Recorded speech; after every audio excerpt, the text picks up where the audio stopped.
და ახალი ამბები ლიზა ციკლაურმა გაგვაცნო ჩვენს ეთერში კი ჩვენი მთავარი თემის დრო დადგა ოლიმპიადა ყაზბეგში რომელიც 16-17 ივლისს ჩატარდა გახვალთ ექსტრემალური ტურიზმის განვითარებისთვის მიმართული კიდევ ერთი ღონისძიება რომელიც ჩატარდა ბოლდერინგში ეს გახლავთ ერთგვარი კლდეზე ცოცვის სახეობა მხოლოდ არა დიდ მანძილზე ოლიმპიადას დაესწრო ჩვენი ჟურნალისტი სალომე გელაშვილი მისი ვიდეოს ახლა ჩვენ ვნახავთ შემდეგ კი სტუმრებთან ერთად დაგიბრუნდებით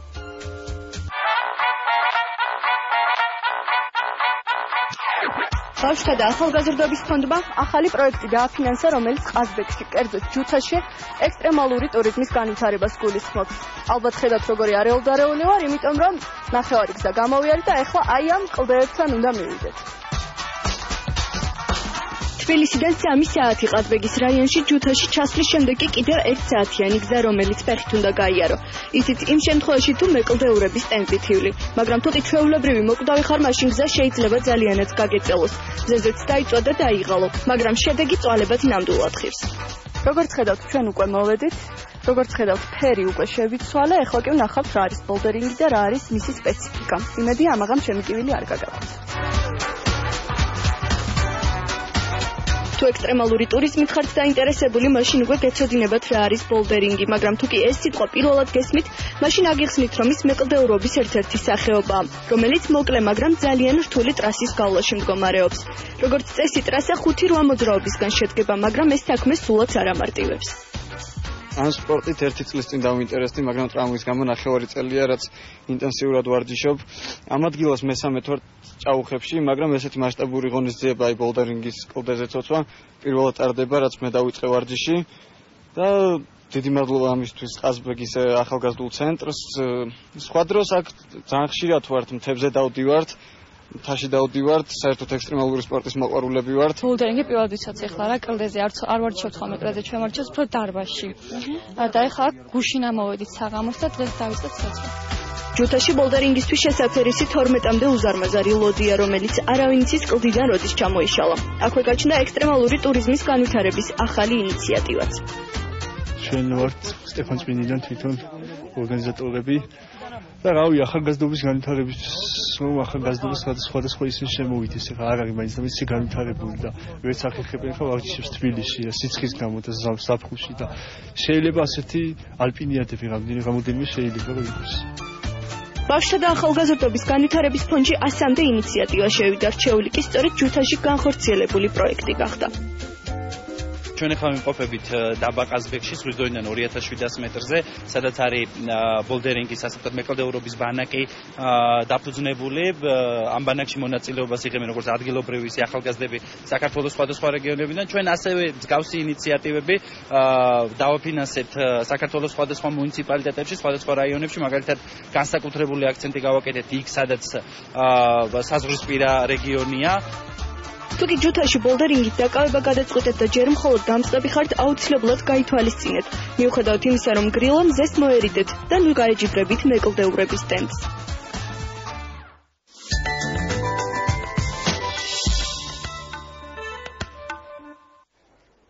ბრუნდებით ეთერში სტუმრებთან ერთად შემოგვიერთდნენ ირაკლი ჟორჟოლიანი, ბავშვთა და ახალგაზრდობის განვითარების ფონდის დირექტორი და ფონდის წარმომადგენელი ანა ბაქაიძე. მოგესალმებით, დიდი მადლობა სტუმრობისთვის. შთაბეჭდილებები ვფიქრობ მაყურებელს უკვე დარჩა სიუჟეტიდან გამომდინარე, არაჩვეულებრივ გარემოში ჩატარდა ალპინიადა, მაგრამ პირველ რიგში გვაინტერესებს, საიდან წამოვიდა იდეა და რატომ ეს სახეობა? პირველ რიგში მოგესალმებით, დიდი მადლობა მოწვევისთვის. როგორც თქვენი სიუჟეტიდან იქნა აღნიშნული, 100-ზე მეტი ინიციატივა შემოვიდა ფონდში საგრანდო კონკურსის ფარგლებში და დაფინანსების პრინციპი მდგომარეობს იმაში, რომ ჩვენ ვიღებთ საპროექტო წინადადებს, სათათბირო განიხილავს და შემდგომში ფინანსდება.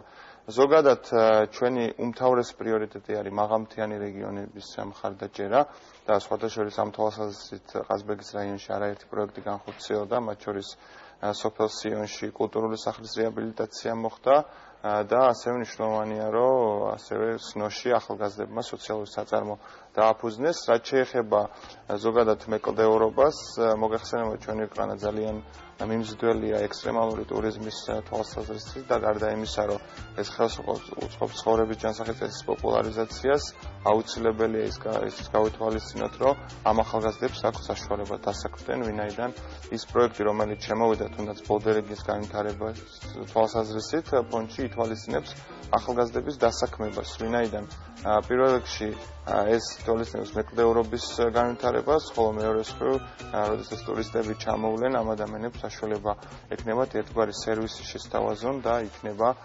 დასაქმების უმნიშვნელოვანესი წყარო. დიახ, მეკვლეურობას რამდენიმე სახეობა აქვს, ერთ-ერთი არის ბოლდერინგი და ზოგადად არა მარტო ყაზბეგის რაიონის სხვა რეგიონებიც, მაღალმთიანი რეგიონებიც გამოირჩევა ამ თვალსაზრისით და ძალიან დიდი პოტენციალი აქვს ზოგადად ჩვენ ქვეყანას და წელს არაერთი პროექტი დაფინანსდა ექსტრემალური სპორტის მიმართულებით, მათ შორის თუნდაც ჯომართობის ბანაკი გაიხსნა ფონდის მხარდაჭერით და სპორტისა და ახალგაზრდობის საქმის სამინისტრო ბავშვთა და ახალგაზრდობის განვითარების ფონდთან მოტივირებულია, რომ მაქსიმალურად მოწყვეტონ ახალგაზრდების ქუჩას და ისინი ასე ვთქვათ, ჩართონ სპორტულ აქტივობებში და დაასაქმონ.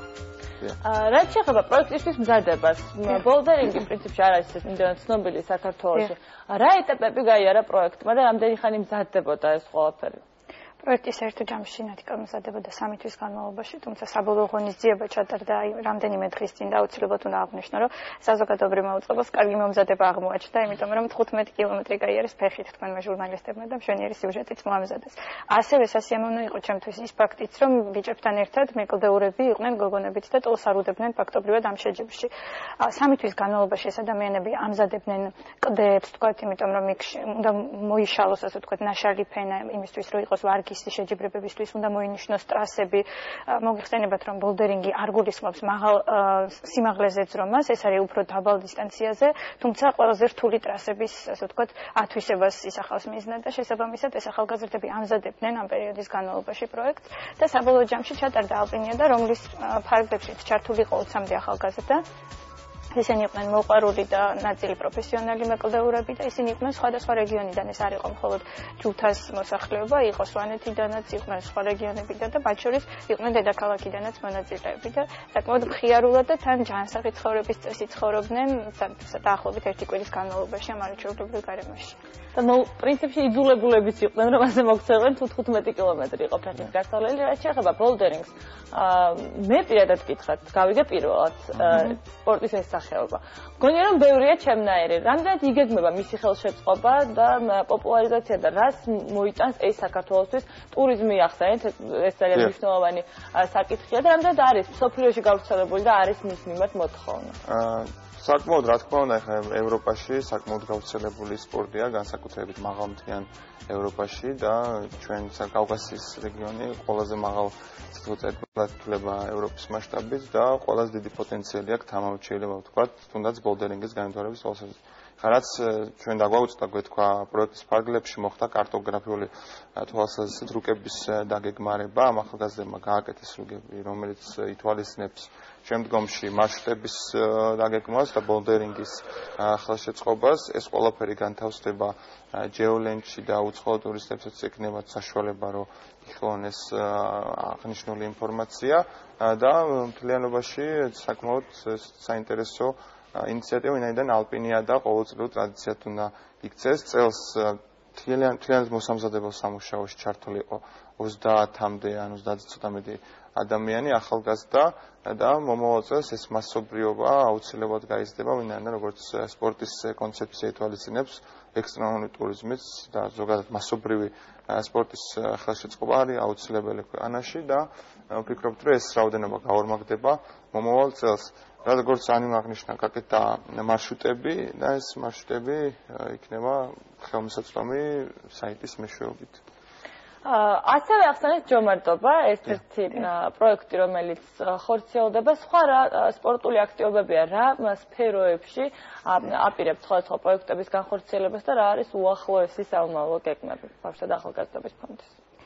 მოგახსენებთ, რომ სპორტის სხვადასხვა მიმართულების განვითარებას უწყობთ ხელს, განსაკუთრებით ახალგაზრდების ჩართულობას რეგიონებში ამ სპორტულ მიმართულებებში, ჯომარდობის შეჯიბრთან ერთად, რომელიც რაჭაში ჩატარდა და სადაც ვთქვათ, გადამზადდა რამდენიმე ადგილობრივი ახალგაზრდა, რომელიც ასევე მომავალში დასაქმდება და ვთქვათ, ტურისტულ განვითარებას ამ მიმართულებით შეუწყობს ხელს, იყო საფეხბურთო ფესტივალები, იყო ჭადრაკის ფესტივალი იმერეთში, ანუ თითქმის ყველა რეგიონს მოიცავს ფონდის მიერ დაფინანსებული პროექტები და ამ რეგიონებში ბუნებრივია სხვადასხვა სპორტის სახეობას, იქნება ეს ექსტრემალური სპორტი, იქნება ინტელექტუალური სპორტი, ყველას განვითარებას უწყობს ხელს.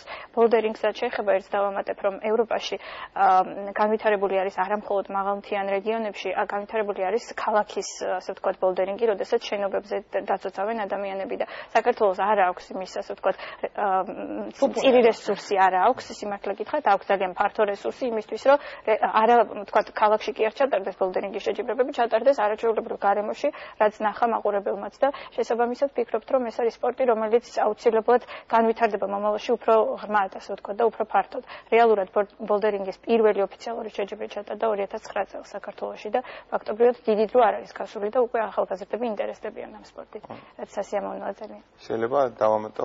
ანუ ბორჯომში გაიხსნა ჯომარდობის ბანაკი, სახელწოდებით ჯომარდია და იქ უკვე ახალგაზრდები დაეუფლებენ მონარჩვებსაც აუცილებელია ზოგადად ჯომარდობისთვის და თქვენც კი რჩევთ თუ არ გაქვს ნაცადი ჩახვიდეთ აუცილებლად, ძალიან ისიამოვნებთ.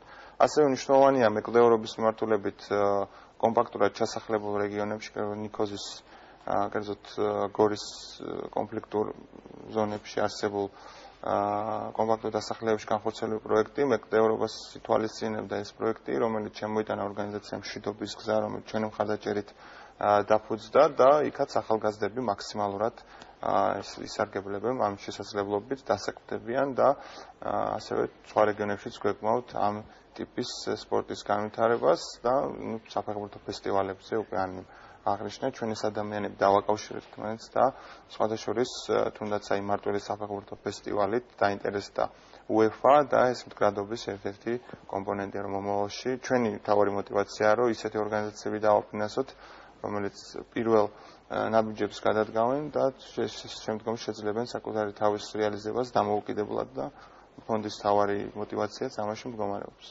გასაგებია, ძალიან დიდი მადლობა წარმატებებს გისურვებთ. მაყურებელს კი შევახსენებ, რომ ჩვენი სტუმრები იყვნენ ირაკლი ჟორჟორიანი, ბავშვთა და ახალგაზრდობის განვითარების ფონდის დირექტორი და ფონდის წარმომადგენელი ანა ბაქანიძე. საუბრობთ ალპინიადაზე, რომელიც ბოლდერინგში ჩატარდა ყაზბეგში. ჩვენ რამდენიმე წუთის რეკლამა უნდა ვნახოთ, რეკლამის შემდეგ დაგიბრუნდებით, არ გადარდეთ.